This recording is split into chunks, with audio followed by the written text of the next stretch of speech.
en este live que estamos haciendo eh, en lo que es en el marco de nuestra iniciativa de justicia transicional, porque bueno, nuestro invitado podía el día de hoy, siempre a la hora de siempre, como ya ven, a las 2 de la tarde. eh, y en este caso estamos hablando con un antiguo amigo eh, que nos ha acompañado en diversas iniciativas, específicamente en el estado Mérida.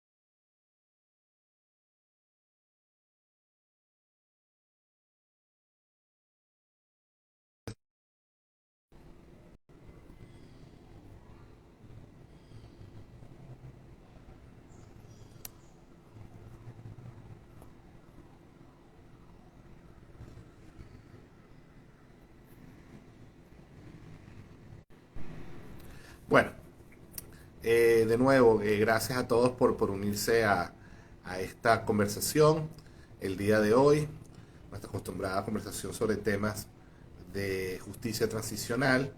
Y les comentaba anteriormente que en esta oportunidad tenemos a nuestro amigo Golfredo Moret. Golfredo nos ha enviado, nos ha ayudado en más de una oportunidad en iniciativas y proyectos que hemos desarrollado en el estado Mérida. Y, y en esta oportunidad, Golfredo está muy invertido en lo que es todo este proceso que se está dando, o que se dio en México, eh, y que, bueno, estuvieron, digamos, ambas partes del conflicto social político venezolano sentados en una mesa facilitada por Noruega y también por México en esta oportunidad. Entonces, entonces vamos a añadir aquí a nuestro amigo Golfredo Moret, que bueno, está ejerciendo un importante rol también. Paso es sobre el tema de qué se puede, qué es lo que se busca en estas conversaciones en México. Ahí está Golfredo ya. Golfredo, Hola, buenas buenas tardes. tardes. ¿Cómo estás, Luis? Gusto de saludarte de ¿Cómo estás? nuevo. Igual, Eh, igual. yo haciendo una breve introducción sobre este tema que nos toca hablar hoy, justamente en unos 20, 30 minutos, invitamos a las personas que hagan sus preguntas por el chat de este mismo live, que después quedará en vivo, digamos, colgado en las redes. Pero el título es ¿qué esperamos qué se esperaba en México? Eh, ¿Es esto una negociación o esto puede ser una salida a la crisis, al régimen, a una Venezuela más democrática? Ese es como el título, ¿no? Pero nosotros, no sé si bien sabes, Paz Activa lleva la iniciativa de justicia transicional, y dentro de esa iniciativa de justicia transicional tenemos un enfoque muy preciso sobre las víctimas y las reparaciones, que es un tema que también está en esa agenda. Entonces, Así es. de nuevo, agradecerte muchísimo tu tiempo y que nos expliques ahorita cuál es tu rol allí digamos, en esta estructura de este gobierno de oposición que está sentándose allí con el régimen. Y ya, bueno, sabemos que algunos objetivos se lograron iniciales y la pregunta es cuáles son y hasta dónde nos llevan. Alfredo, muchísimas gracias. Te damos la palabra. Un gran abrazo. Cuéntanos. Gracias, gracias, Luis, y gracias a todo el equipo de Paz Activa, también a todos los que se están conectando la tarde de hoy.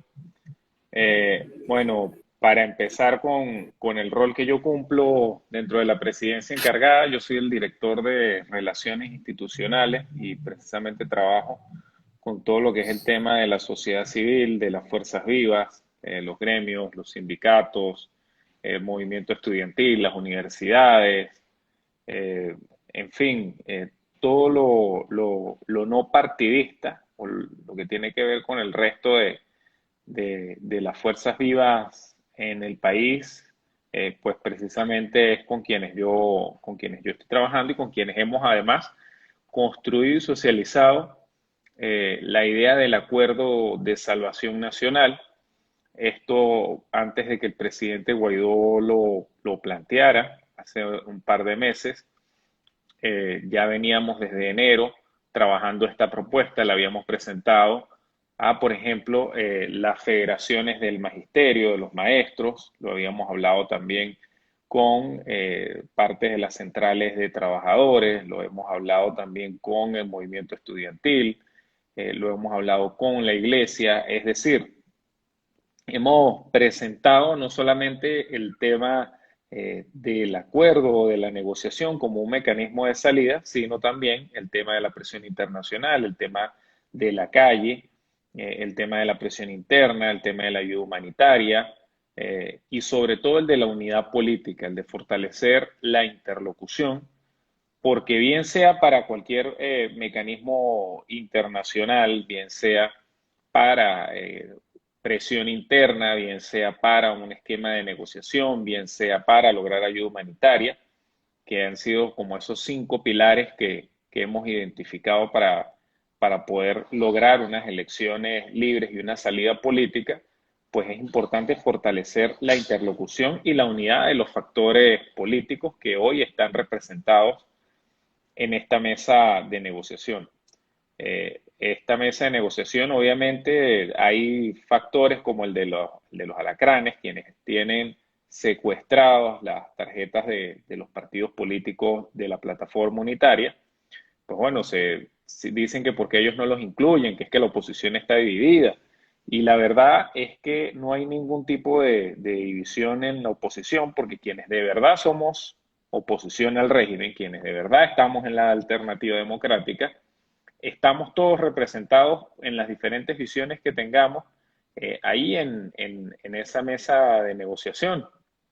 Quienes no están son precisamente los tarifados del régimen, los empleados del régimen, que si quienes tienen secuestrados los partidos de la alternativa democrática o quienes están montando siempre, cada vez que el régimen tiene elecciones, pues prestan sus estructuras o su tarjeta para participar, pues precisamente que vayan en la delegación del régimen, no en la delegación de la plataforma unitaria, porque aquí estamos quienes de verdad queremos salir de la situación en la que estamos viviendo, salir de la dictadura y no solamente convivir con ella, que es una idea errada que hay acerca del proceso de negociación. Y antes de hablar específicamente de este proceso, me permito hacer una breve síntesis de lo que fueron los procesos anteriores en los cuales, pues, también estuvimos conversando con todos estos sectores que les comenté anteriormente, que nosotros ya hemos pasado por diferentes procesos de negociación con sus diferentes aciertos y desaciertos. La primera experiencia que hubo ya como plataforma de oposición unitaria en un proceso de negociación fue luego de las protestas de 2017, donde estábamos de verdad buscando una solución que era una elección presidencial, era buscar las garantías para la condición, para la elección presidencial, la habilitación de los candidatos, la habilitación de los partidos, y que bueno, tuvo su sede en República Dominicana con intermediación del Vaticano. En ese proceso de negociación, era la primera vez que íbamos a un proceso de negociación con el régimen, veníamos ciertamente en un bajón político de una gran movilización que tuvimos en casi todo 2017 y luego de que teníamos a la dirigencia presa o exiliada o en la clandestinidad, se fue a un proceso de negociación en el cual no teníamos ninguna fuerza, por decirlo así, en la calle para poder presionar al régimen a lograr esa elección presidencial. Obviamente no teníamos el respaldo internacional que tenemos ahora y por eso fue bastante complicado. Y la dictadura, lo que hizo Maduro fue convocar una elección presidencial en mayo de 2018 sin ningún tipo de garantía, sin tener ningún tipo de acuerdo, y que lo hizo como un golpe a la mesa, porque cuando se estaban discutiendo las garantías electorales y el cronograma, pues él decidió unilateralmente convocar esa elección, eh, diciendo que la estaba adelantando por la paz del país cuando todos los candidatos estaban inhabilitados y las tarjetas de los partidos tampoco estaban habilitadas. Eso trajo como consecuencia precisamente que el mundo desconociera a Nicolás Maduro como presidente a partir de enero de 2019, porque esa elección de 2018 no fue válida. Y entramos en una etapa en la cual comienza un primer proceso de negociación con el mismo 30 de abril, que independientemente de lo que pasó, hubo un primer proceso de negociación con parte del régimen, no con todo. La Asamblea Nacional, el presidente Guaidó, pues bueno, se reunieron con representantes de la dictadura para tratar de encauzar el tema de unas elecciones libres y de lograr el cese de la usurpación precisamente en ese momento, pero allí no se contó con incluir, por ejemplo, al factor político del régimen, solamente al factor judicial y al factor militar. Algo que no permitió que se lograra esa salida de manera ordenada. Pero fue tal la inestabilidad que hubo a lo interno del régimen que la dictadura se vio obligada a negociar y comienza el primer proceso de negociación con los noruegos en Barbados. En este proceso de negociación, que no fue porque Maduro quiso, sino porque precisamente vio cómo se le estaban saliendo las cosas internamente de control, él buscó cómo ganar tiempo, cómo poner a sus interlocutores, y justo cuando ya estábamos discutiendo el primer acuerdo, eh, ya para poder convocar las elecciones, él decidió pararse de la mesa alegando el tema de las sanciones y le mintió a su gente diciéndole que por parte de la Alternativa Democrática no había ninguna intención de flexibilizar las sanciones, no había ninguna intención de lograr elecciones libres, que nosotros lo que queríamos era el poder por el poder, hacia a lo macho, como dirían, y cosa totalmente falsa.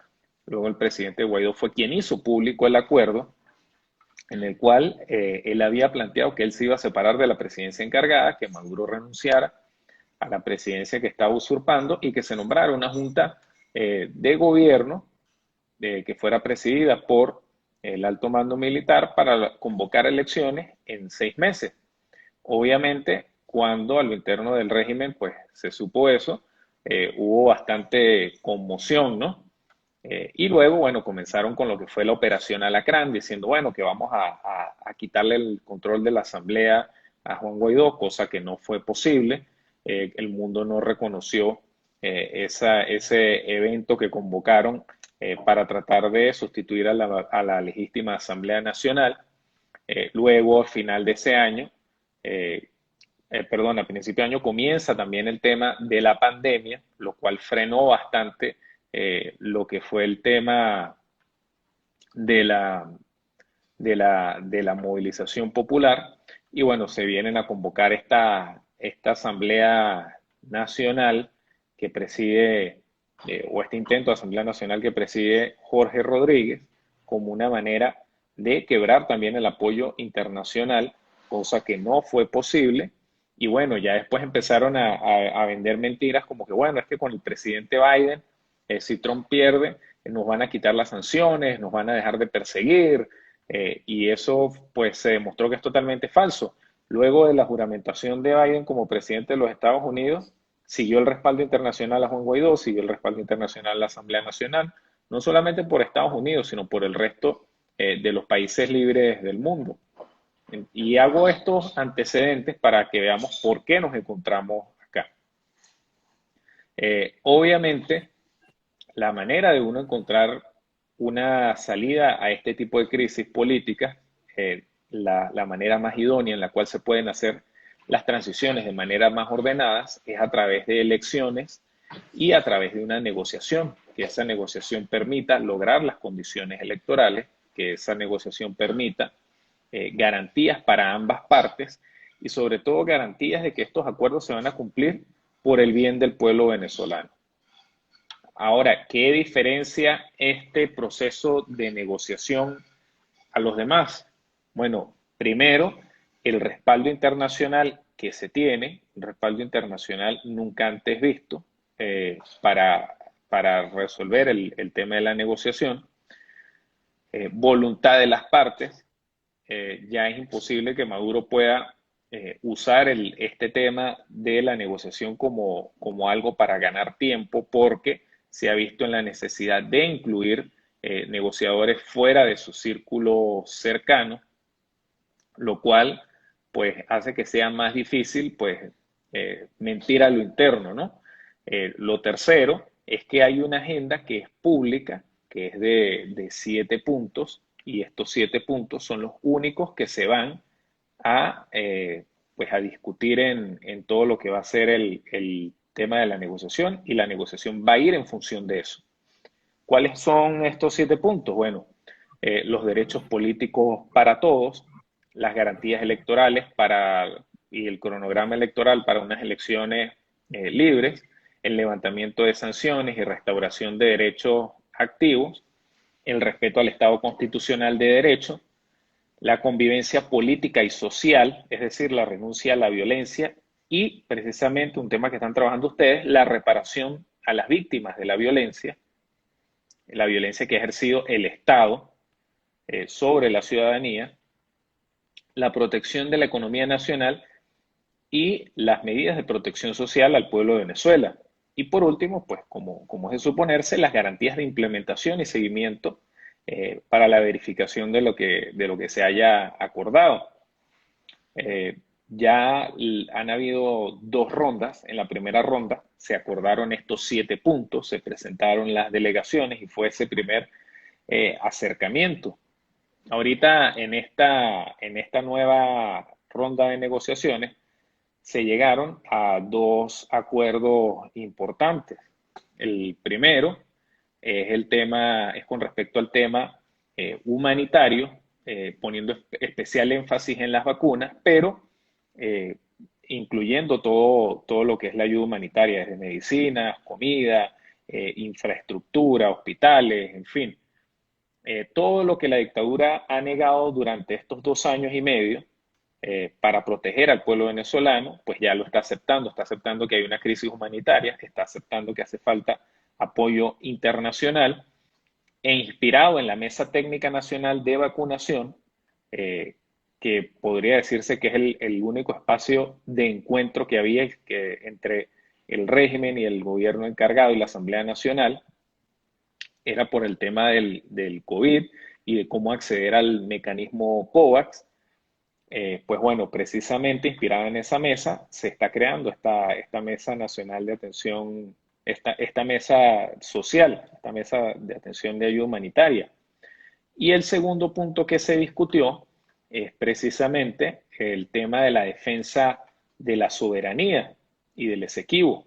Por primera vez, la dictadura está aceptando su negligencia en la pérdida del territorio. No solamente en la que en la que se está generando con el tema legal del Esequibo, sino que esto va a traer como consecuencia que se revise también la actuación de grupos paramilitares en lo que es el territorio nacional, que ya no es solamente la frontera quien está tomada por la guerrilla colombiana o por los grupos paramilitares o por grupos terroristas o por mafias, sino que también estados que no son frontera se encuentran en esta misma situación.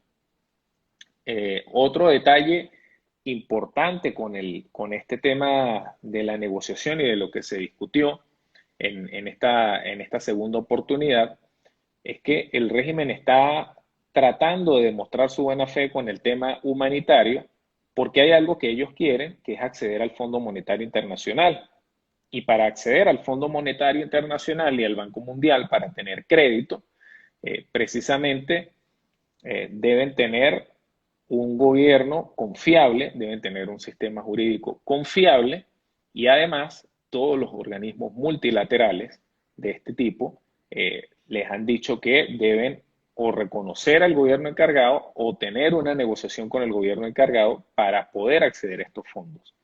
Es decir, Nicolás Maduro no tiene crédito a nivel mundial, el régimen no tiene crédito a nivel mundial y esto es precisamente por sus actuaciones, por todo lo que han hecho, no solamente en Venezuela, sino a nivel de multilaterales y de organismos internacionales que han, después de Venezuela haber suscrito en materia de derechos humanos distintos convenios, entonces ellos los denuncian, se quieren salir, igual con el tema del Fondo Monetario del Banco Mundial, que Hugo Chávez había dicho que Venezuela se iba a retirar, pero hoy día entonces Nicolás Maduro quiere acceder a esos fondos y obviamente no se los van a dar.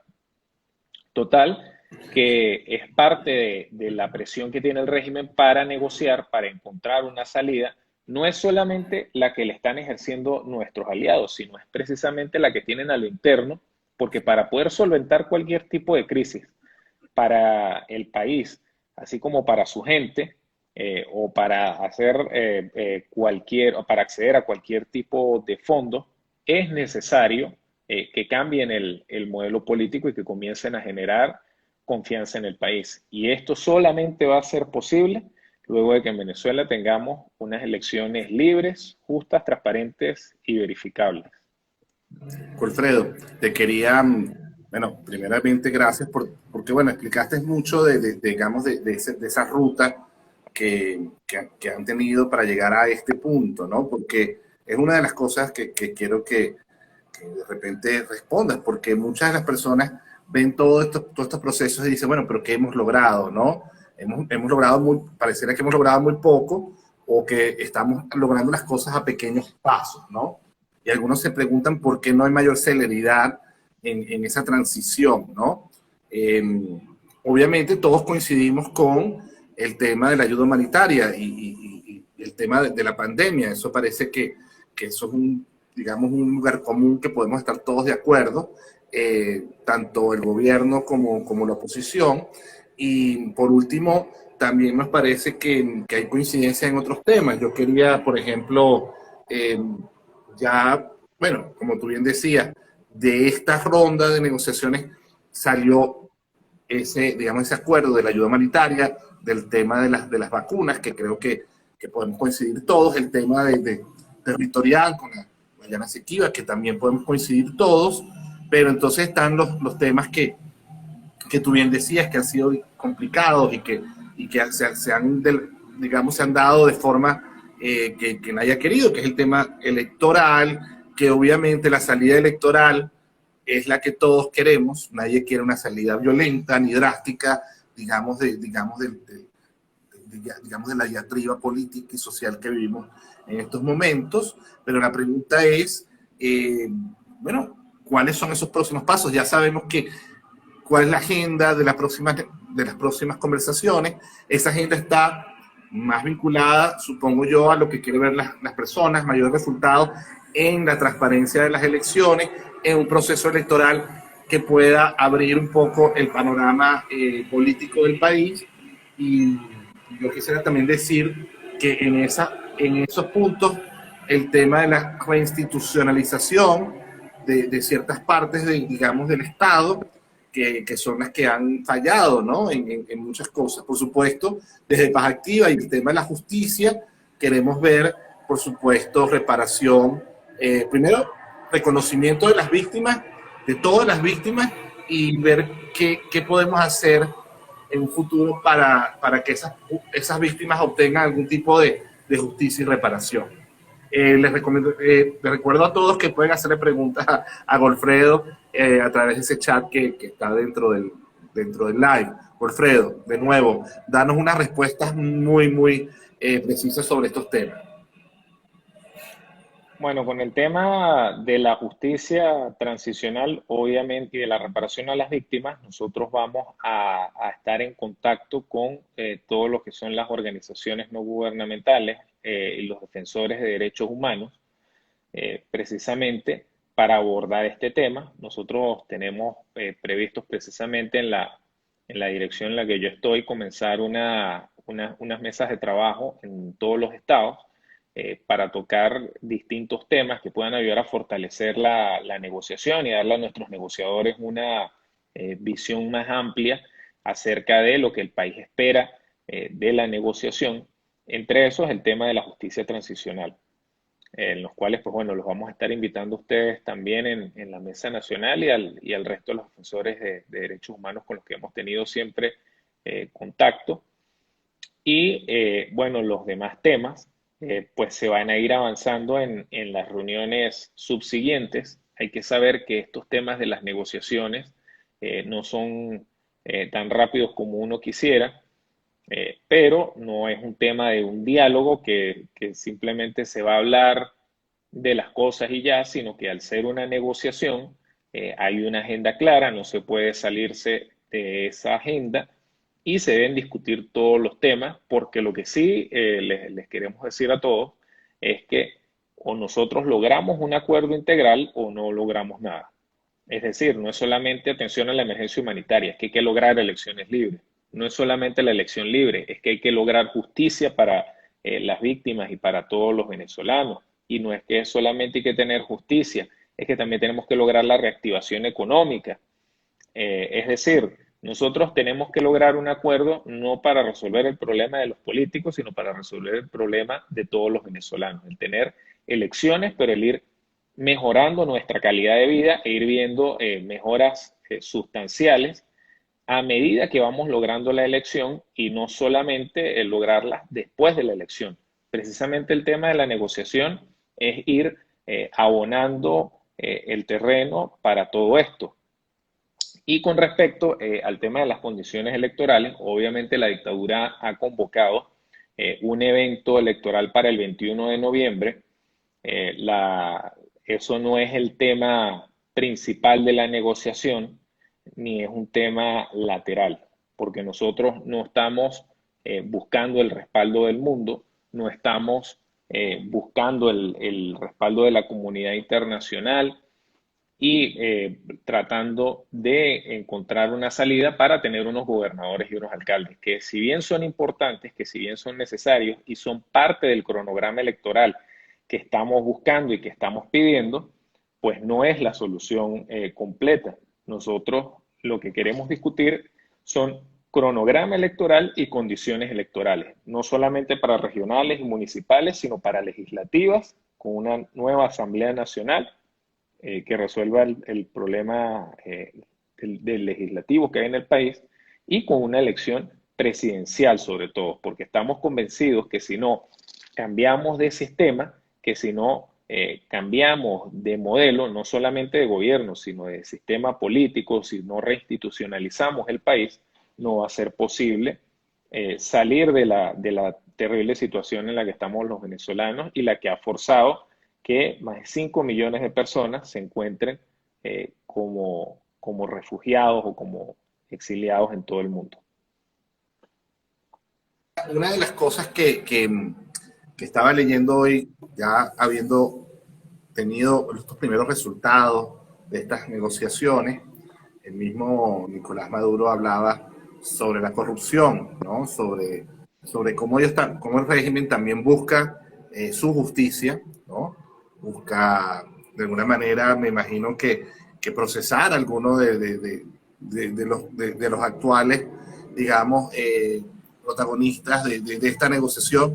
Es un tema complejo, ¿no? En cuanto a la justicia que el régimen busca, habla de corrupción, habla de robo de activos, habla de una cantidad de cosas, y obviamente desde el otro lado, por supuesto, se habla del grandísimo esquema de corrupción que se ha dado en los últimos lustros, digamos, en el gobierno nacional. Entonces, en ese tema, ¿cómo se resolvería este tema? Porque muchas personas, y estabas hablando de esa diáspora, de esos venezolanos que están afuera, que tuvieron que abandonar el país por múltiples razones, ¿qué mensaje les daríamos a ellos en base a esta situación donde quizás que puede haber una cohabitación o qué es lo que se está planteando entonces para lo que son esas audiencias, esa gran diáspora que está afuera, que muchos quieren regresar, inclusive el mensaje que le estaremos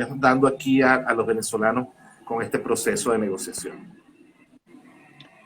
Bueno, fíjate que para responder eso, la mejor manera de combatir la corrupción, la mejor manera de encontrar o de hacer que los culpables del desfalco a la nación paguen por lo que han robado o por lo que se haya malversado es precisamente reinstitucionalizando el país. El hecho de que nosotros actuemos como juez y parte o que la dictadura actúe como juez y parte no soluciona eso porque eso lo que es revanchismo político. Nosotros lo que buscamos es reinstitucionalizar el país, tener una Contraloría realmente independiente, tener unos tribunales realmente independientes, tener una fiscalía realmente independiente y que sean ellos quienes determinen quiénes han sido los culpables del robo a la nación. Porque si hay algo que ha logrado la Asamblea Nacional y el gobierno encargado ha sido precisamente proteger los activos. En la historia de Venezuela, en la historia de las últimas 2 o 3 décadas, nunca un presidente o un poder legislativo había rendido cuentas, había rendido tantas cuentas de tan poco. Y digo de tan poco en función de lo que es el tamaño del presupuesto de un gobierno nacional, en función de lo que se usa, en función de lo que está resguardado, que muchos de esos fondos que están resguardados no es que están a disposición de la Asamblea Nacional ni del presidente Guaidó, sino que están allí resguardados hasta tanto no se reinstitucionalice el país. Que lo que está haciendo la Asamblea Nacional es buscando los activos que se encuentran producto de la corrupción en todo el mundo para que esas cuentas se bloqueen o para que pasen a cuentas de organismos multilaterales o que estén en oficinas que protejan fondos, como por ejemplo la OFAC, y que eso precisamente permita, una vez institucionalizado el país, bueno, invertir ese dinero en resolver los problemas de los venezolanos y no en comprarse carros y aviones para los enchufados que se encuentran regados alrededor del mundo y que aún no han podido o que aún no han sido alcanzados por el tema de la justicia internacional o de la inteligencia financiera que se está usando para recuperar esos activos, pero que de verdad no es algo justo. Aquí no solamente ha rendido cuentas la Asamblea Nacional, el presidente Guaidó, a la Comisión de Economía y Finanzas de la Asamblea Nacional, también a la Contraloría Provisional, se ha rendido ante Transparencia Internacional, que ha investigado cada vez que hay alguna denuncia, también a las agencias de cooperación, por ejemplo, en las cuales cabe destacar que el gobierno encargado no ha manejado ninguno de los fondos que se ha destinado para ayuda humanitaria. Eso lo ha dicho no solamente la USAID, lo ha dicho cualquier agencia de cooperación que haya dado fondos, inclusive la mayoría de esas ayudas se dan es a los venezolanos que se encuentran en la frontera con Colombia o con Brasil o para atender a los que se encuentran en refugios en Perú y que son fondos que si bien son destinados a resolver el problema de los venezolanos en el exterior, que se encuentran en graves situaciones, pues son fondos que han manejado en sí, son los demás gobiernos de la región. Por eso es que digo que nunca había habido un gobierno que rindiera tantas cuentas de tan poco, a diferencia de Nicolás Maduro, que para empezar el Banco Central de Venezuela ya ha dejado de publicar todas las cosas o de dar los índices que debe dar cualquier banco central del mundo, sino que se ha vuelto una página para saber el precio del dólar. Es decir, el Banco Central de Venezuela se ha vuelto Dollar Today, lo que combatía Chávez, de lo que se quejaba Chávez, de lo que se quejaba Maduro, que era bueno, de que especulaban la economía con una página de Twitter, con una página de Instagram, con una página de Internet. Bueno, en eso se ha convertido en el Banco Central de Venezuela. O ustedes han visto que ha habido algún tipo de publicación allí de los índices trimestrales o mensuales de inflación, de la generación de empleo, del Producto Interno Bruto, de cómo están las reservas internacionales. Eso se ha vuelto solamente la página del Banco Central de Venezuela en un indicador del dólar, en más nada.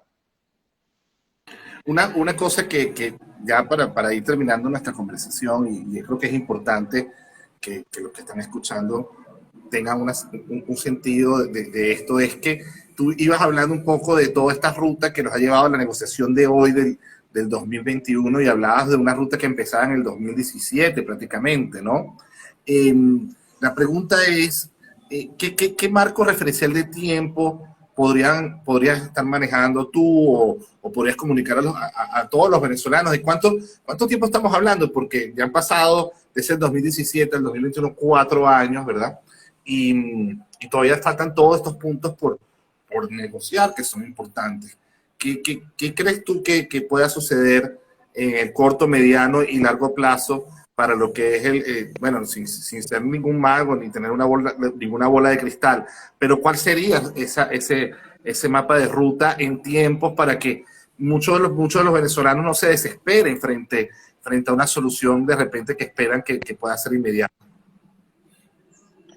Bueno, de hablar de un marco de tiempo, como tú lo dijiste, no tenemos una bola de cristal para saber las cosas, pero es bueno revisar los antecedentes a procesos de negociación. Caso cercano, por ejemplo, el de Colombia, en la cual las fuerzas revolucionarias armadas de Colombia, la FARC, y el gobierno colombiano tuvieron casi más de un año en un tema de negociación para el desarme de estos grupos y y su integración a la vida política. Bueno, hay algo que nosotros hemos dejado claro, bueno, el presidente Guaidó lo ha dejado claro desde el principio y lo han dicho así también nuestros aliados internacionales, ha sido que si bien entendemos que los procesos de negociación no son procesos rápidos, tampoco pueden ser interminables y se va a procurar que se vayan resolviendo los problemas o se vayan flexibilizando, por ejemplo, el tema de las sanciones en función de que la dictadura vaya cumpliendo sus acuerdos. No es que vamos a estar 2 o 3 años negociando, eso no está planteado porque la negociación tiene que ser efectiva, no puede ser una negociación interminable y en la cual solamente nos reunamos por el amor o el gusto de reunirnos, eso no puede ser así, sino que obviamente a medida que vayamos logrando avances, se irán también haciendo concesiones, pero si no se logra ningún tipo de avance, el tema de la presión internacional se va a aumentar. Inclusive la dictadura para que se sentara, pues bueno, habían eh, ya planteamientos serios de más acciones para presionarlos y bueno, fue cuando decidieron sentarse. Y me quiero detener un poco acá precisamente porque Nicolás Maduro había dicho que él no se iba a sentar primero con Juan Guaidó. Pero es que cuando el presidente Guaidó planteó el tema del Acuerdo de Salvación Nacional, no fue con Maduro, fue precisamente a todo su entorno. Al Maduro verse solo, pues bueno, decidió meterse en primera persona en la negociación también, porque una cosa es que él diga que él no quiera salir de esto y otra cosa es el resto de la dirigencia que hay y de los diferentes factores que hay dentro del régimen en los cuales pues obviamente el país es insostenible para todos, tanto para ellos como para nosotros, como para todos los venezolanos, es insostenible esta situación. Eh, y luego dijo que para sentarse le tenían que quitar las sanciones. No se les quitaron y ahí están sentados. Dijeron que habían que regresarles todos los activos que estaban congelados. No se le ha regresado ninguno y ahí están. Dijeron que había que reconocerlo como presidente y ahí están. No se ha reconocido como presidente a Nicolás Maduro, que eso fue una de las cosas que hubo en la primera ronda, que estaban diciendo que se había reconocido a Maduro como presidente, y eso no es cierto. Allí se firmó un acuerdo en el que ambas partes se reconocen para poder buscar una solución a la crisis que vive el país. No es solamente nosotros reconocerlos a ellos como una realidad política y social en el país, sino también que ellos nos reconozcan a nosotros. Pero en ningún momento del documento se ha dicho que Juan Guaidó renuncie y que reconoce a Nicolás Maduro como presidente. Entonces, esto pues no responde la pregunta completa, pero sí les podemos decir que vamos a buscar que sea una negociación, además de efectiva, que sea lo más rápido que se pueda lograr Y muy importante para poder que el tema de la negociación avance es que nosotros no debemos depender solamente de nuestros aliados internacionales, es que debemos también depender de la voluntad que tenemos para movilizarnos internamente. No solamente protestando, no solamente reclamando y exigiendo por nuestros derechos. Es que quienes quieran participar, por ejemplo, en el evento electoral del 21 de noviembre, bueno, que hagan su campaña en función de conseguir condiciones electorales, que hagan su campaña en función de pedir un cronograma electoral completo. Es decir, nosotros tenemos que usar cada espacio que tengamos para protestar en contra del régimen, para exigir nuestros derechos y para movilizarnos en función del acuerdo y de respaldar el acuerdo de salvación nacional. Bueno, Wilfredo, de nuevo te agradecemos muchísimo tu tiempo y bueno, esa larga exposición, pues explicándonos a todos, ¿no? Lo que parece un proceso que no es del todo popular en algunos sectores, hay que decirlo. Es difícil tener que negociar con personas que no reconocemos o que por supuesto están siendo indicadas como inclusive bueno, como personas que están fuera de la ley, que están ejerciendo una dictadura, y es difícil, por supuesto, que los demócratas estén justamente en ese juego, ¿no? Pero yo creo que es importante para el avance de toda transición y nosotros desde la sociedad civil, bien lo sabes, Wilfredo, desde Paz Activa y muchas organizaciones de la sociedad civil estamos apostando a una transición pacífica, ¿no? A una transición que se logra a través de un medio alternativo de resolución de conflictos, que no es, por supuesto, una guerra armada ni por supuesto, enfrentamiento entre venezolanos. Yo creo que eso es lo más importante en este contexto. De nuevo, muy agradecidos con ese rol y de nuevo nosotros apoyamos todas las salidas que sean no violentas y que se respeten los derechos humanos, el debido proceso, que se instale la justicia en Venezuela y que lo más importante, yo creo que por lo menos desde el punto de vista de la sociedad civil, se le dé respuesta a miles y cientos de miles de víctimas que han caído bueno, en el centro de este conflicto sociopolítico venezolano. Wilfredo, de nuevo, muchísimas gracias. No sé si puedes Muchas identificarte gracias ahí a en tus ti, redes Luis. sociales para despedirnos. ¿Dónde te Muchas podemos gracias a ti, conseguir? Luis. Mis redes sociales son todas Wilfredo Moret, tanto en Instagram, en Twitter y en Facebook. Allí, pues bueno, pueden encontrar información de todo lo que estamos haciendo. Y pues para no caer en el tema de la desinformación y tener información veraz, pues también les recomiendo seguir obviamente las redes del presidente Juan Guaidó, de la Asamblea Nacional y de la presidencia encargada, así como de la primera dama y de nuestros negociadores para que puedan, especialmente de Gerardo Blay, que es el jefe de la delegación, para que así puedan tener información al momento y verificada. Si ustedes ven algo en una red social que les hace ruido, verifíquenlo primero, a ver si es cierto, si no es cierto, o si es algo parecido. Pero antes de emitir un juicio de valor apresurado o antes de repente creer en alguna noticia que primero preguntemos, bueno, ¿esto nos está afectando o nos está ayudando? Bueno, si nos está afectando, vamos a verificar a ver si es verdad. Yo creo que esa es la mejor manera de informarse, porque en este mundo en el cual no solamente hay libertad de información, sino que hay exceso de información, pues es importante que nosotros responsablemente apliquemos nuestros propios filtros a la información que vemos y que consumimos, ¿no? Y agradecer todo el rol que tienen las organizaciones de la sociedad civil, que siempre he trabajado con las organizaciones de la sociedad civil desde que era concejal en Mérida, precisamente porque sé su labor fundamental dentro de la sociedad, su rol dentro de cualquier país y sobre todo en procesos como estos, en los cuales, pues bueno, para muchos temas como el tema de la reparación a las víctimas, de la justicia transicional, pues siempre es importante una mirada o un actor independiente que pueda ayudar a resolver y a guiar lo que van a ser estos mecanismos. Muchas gracias, Luis. Muchas gracias a todos Gracias, los que se han Wilfredo. conectado. Gracias a todos los que nos vieron. No hubo preguntas en el chat y bueno, recomiendo que también nos sigan en nuestras redes sociales, @pazactiva, @justiciatransic, y en la página web de este tema, que es muy interesante la información que tenemos allí, que es www.justiciatransicional.org.be. Gracias, Wilfredo. Un gran abrazo. Gracias. Feliz tarde para todos.